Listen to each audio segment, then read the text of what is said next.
একটু তেল দিয়ে দিলাম, জিরে দিয়ে দিয়েছি। আর এইখানে কাবলি চানা সেদ্ধ হয়ে গেছে প্রেসার কুকারে। এখন জিরে দিয়ে দিয়েছি, আদা আর রসুনটা দিয়ে দেবো, পেঁয়াজটাও দিয়ে দেবো। তো বন্ধুরা আমি পেঁয়াজটা হালকা ভাজা হয়েছে, এবার আলুগুলো দিয়ে দেবো। কাবলি চানাতে একটু আলু দিয়ে বানালে সেটা খুব ভালো লাগে বন্ধুরা। আমি যেরকম করে বানাচ্ছি আপনারা ওরকম বানিয়ে খাবেন।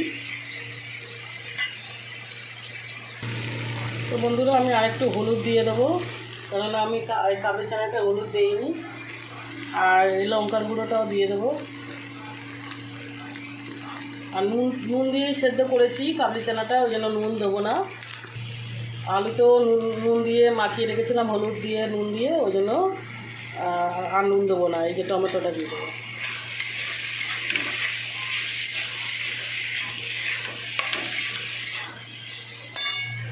তো বন্ধুরা আমার এই যে কষানো হয়ে গেছে, আলু মশলা কষানো হয়ে গেছে।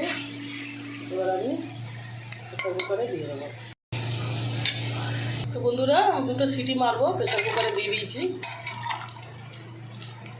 দুটো সিটি মারবো, হয়ে যাবে।